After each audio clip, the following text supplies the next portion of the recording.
എടാ എനിക്ക് ഇവിടെ ബോറടിക്കുന്നുടാ, നീ ഇങ്ങോട്ട് വാടാ, ഇതേ ഹോം സ്റ്റേ ആണ്, നീ വേണമെങ്കിൽ ഇവിടെ വന്ന് നിന്നോ.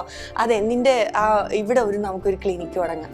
അയ്യോ അത് പറ്റില്ല, എനിക്കിപ്പോ ഡൽഹിയിൽ മറ്റേ പല്ലുവേദനയുടെ സീസണാണ്, അതുകൊണ്ട് പോയിട്ട് വേണം എല്ലാ പല്ലുകളും ഒന്ന് റെഡിയാക്കി കൊടുക്കാൻ. അന്ന് ആ സീസൺ കഴിയുമ്പോ നീ ഇങ്ങോട്ടേക്ക് വരാവോ? ഉറപ്പായിട്ടും വരും. ഞാനിവിടെ വന്നൊരു 3-4 ദിവസം താമസിച്ച് എല്ലാവരുമായിട്ടൊന്ന് അടിച്ചു പൊളിച്ചിട്ടൊക്കെ പോകുള്ളൂ. 4 ദിവസം പോരാ, നീ ഇവിടെ തന്നെ താമസിക്കണം പ്ലീസ്. അങ്ങനെ പ്ലാൻ ചെയ്യാം. അതെ അതെ. അപ്പൊ ഞാൻ ഡൽഹിയിലെ സീസൺ പല്ലുവേദന സീസൺ മാറാൻ വേണ്ടിട്ട് ഞാൻ നിന്നെ കാത്തിരിക്കും. ഓക്കേടാ. ഓക്കെ നിത്യ, അപ്പൊ ബൈ, വീണ്ടും കാണാം. ഒരു ഹഗ്. പോട്ടെ ബ്രോ. ആയിക്കോട്ടെ. ഓക്കെ അപ്പൊ bye Nithya. I will miss you. Miss you too. Tata. Tata. Tata.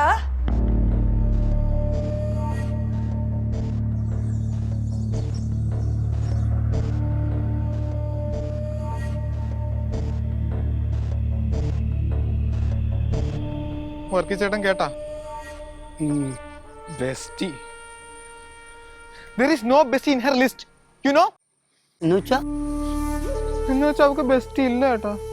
ഇതിപ്പോ എവിടുന്ന് വന്നു? ഈ ബെസ്റ്റി എന്ന് വെച്ചാൽ എന്നതാ? ബെസ്റ്റി എന്ന് വെച്ചാലോ, പല കാമുകന്മാരുടെയും ജീവിതം മരച്ച് കലക്കി കുടിച്ച് ആ ജീവിതം നശിപ്പിക്കാൻ വന്ന ഒരു കാരനാണ് ഈ ബെസ്റ്റി. ഫ്രണ്ടിന് മുകളിൽ ലവറിന് താഴെ അവനാണ് ഈ ബെസ്റ്റി. പട്ടി എന്തോ പൊല്ലാപ്പം കൊണ്ട് വന്നതാ തെണ്ടി.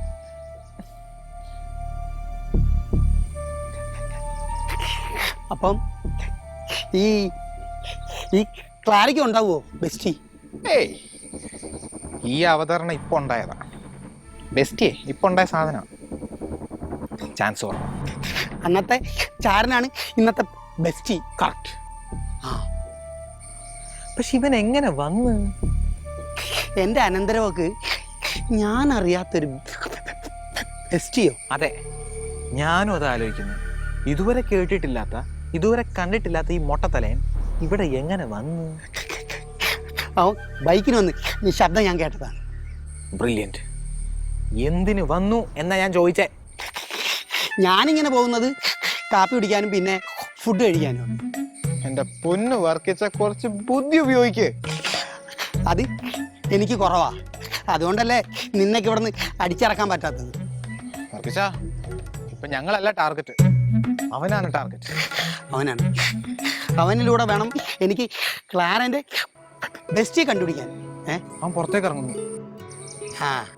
ആ ജീവന്റെ അടുത്ത് പോയിട്ട് ചോദിച്ചിട്ട് വരാം, ഈ ബെസ്റ്റ് ഇവൻ എന്തിനാ വന്നേന്ന്.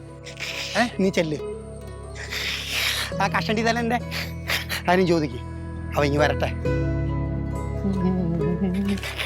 അവിടെ നിൽക്ക്. എന്താ ബ്രോ?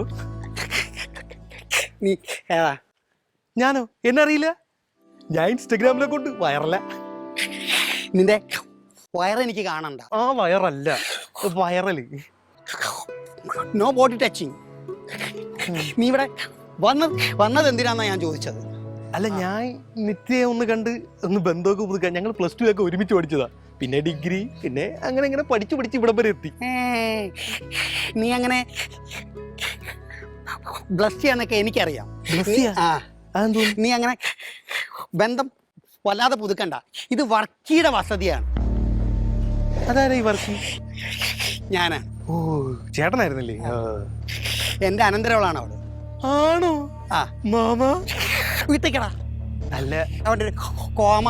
അല്ല, നമ്മൾ തമ്മിൽ അങ്ങനെ ഒരു റിലേഷൻ ഉണ്ടായിരുന്നേ. അവളച്ഛൻ എന്ന് പറഞ്ഞാൽ എന്റെ അച്ഛൻ, അവളമ്മ എന്ന് പറഞ്ഞാൽ എന്റെ അമ്മ. അങ്ങനെയായിരുന്നു ഞങ്ങള്. നീ അങ്ങനെ ബന്ധം പുതുക്കണ്ട. നീ മനസ്സിലായോ? നിന്നെ കണ്ടാല് ഒരു വശവശൊക്കെ ഉണ്ടല്ലേ? അല്ല, അത് ഇപ്പോഴത്തെ ട്രെൻഡാ. ഇങ്ങനെ എന്ത്? അല്ല, ഇങ്ങനെ തടിയും കുളത്ത് ഇങ്ങനെയുള്ള ആൾക്കാരാണ് പിള്ളേർക്ക് ഇഷ്ടം. അത് മനസ്സിലായി. തലയില് കുറെ മുടിയൊക്കെ ഉണ്ടല്ലോ. അത് പിന്നെ ചേട്ടന് പിന്നെ കുറെ ഉണ്ടല്ലോ. നീ എന്റെ കാര്യം തിരക്കാതെ നീ വന്ന കാര്യം പറയും. അല്ല ചേട്ടാ, ഞാൻ ജസ്റ്റ് വന്ന് നിത്യം ഒന്ന് കാണണം, ഒന്ന് പരിചയം പുതുക്കണം, പിന്നെ ചായ വല്ലതും കുടിക്കണം, പിന്നെ അറിഞ്ഞൂടെ ബന്ധം പുതുക്കണ, അത്രേ ഉള്ളൂ. നീ വരുമ്പോഴൊക്കെ ചായ തരാനും ബന്ധം പുതുക്കാനും ഞങ്ങളിവിടെ വെറുതെ നടക്കുകയല്ല. മനസ്സിലായോ? അല്ല ചായ നിത്യാണല്ലോ തന്നെ, ചേട്ടനല്ലല്ലോ തന്നെ. നിത്യ തന്നാലും ഞാൻ തന്നാലും എൻ്റെ കെട്ടിയവള് തന്നാലും എല്ലാം ഒരേപോലെയാ. നീ പറയുന്ന കേട്ടാ മതി. ഇനി നീ നിന്നെ ഈ വഴിക്ക് കണ്ട നിന്റെ മുട്ടിന്റെ നേരെ കാലം ഉണ്ടാവത്തില്ല.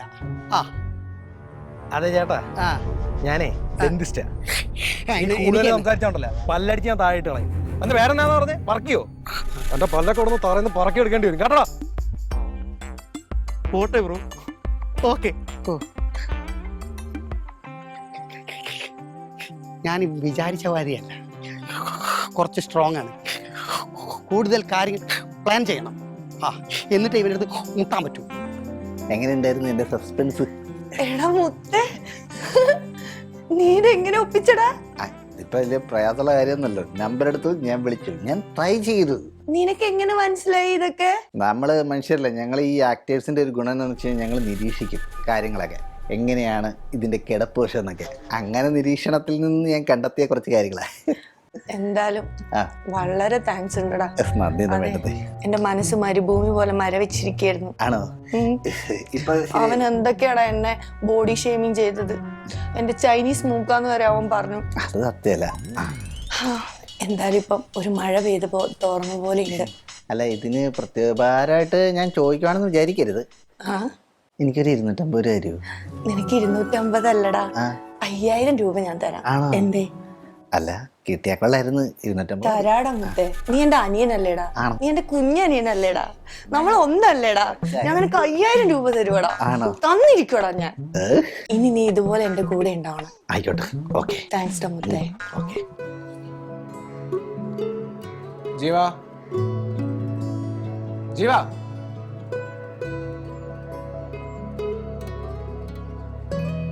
എന്താണ്? ആരാവൻ? എനിക്കറിയില്ല. ജിബിൻ. ഏത് ജിബിൻ? ആ നിത്യോട് ചോദിക്കും. എനിക്കറിയില്ല. അതിനിപ്പോ വന്നിട്ട് പോയി. നിത്യോട് ചോദിക്കണം, അല്ലെങ്കിൽ അവനോട് ചോദിക്കണം. അവനെ ഒന്നും ഇവിടെ കണ്ടിട്ടില്ലല്ലോ. ഞാനും കണ്ടിട്ടില്ല. ഞാനും ആദ്യമായിട്ട് കാണുന്നു. എന്നോട് ചോദിച്ചിട്ട് കാര്യണ്ട. അല്ല, ഈ പറഞ്ഞ ജിബിനെ ഒന്നും എനിക്കറിയത്തില്ലല്ലോ. അതിപ്പോ എൻ്റെ കുഴപ്പമില്ലല്ലോ. ഓഹോ, എന്താണോ ഇത്ര ആറ്റിറ്റ്യൂഡ്? ചിലരൊക്കെ ആറ്റിറ്റ്യൂഡ് എന്നോട് ഇടുമ്പോൾ ഞാനത് തിരിച്ചിടും. സ്വാഭാവികം. What you mean? എനിക്ക് ഈ പാത്രമൊന്നും കഴുകാൻ നേരമില്ല. ബാക്കിയുള്ളവൻ ഒറ്റയ്ക്ക് പണിയെടുപ്പിക്കില്ല പരിപാടി. അതാണ് ആറ്റിറ്റ്യൂഡ് ഇങ്ങനെയൊക്കെ ഉണ്ടാവുള്ളൂ. അതാണ് കാര്യം. ആ, അത് തന്നെയാണ് കാര്യം. പറയത്തില്ല. താല്പര്യമില്ല പറയാൻ. എനിക്ക് എൻ്റെ ആവശ്യമില്ല. വേണ്ട. ഇറങ്ങുമല്ലോ. അപ്പം അങ്ങനെയാണ്. അങ്ങനെ തന്നെയാണ്. ഇനി മുമ്പോട്ട് ചിലപ്പോൾ അങ്ങനെയൊക്കെ തന്നെ ആയിരിക്കും.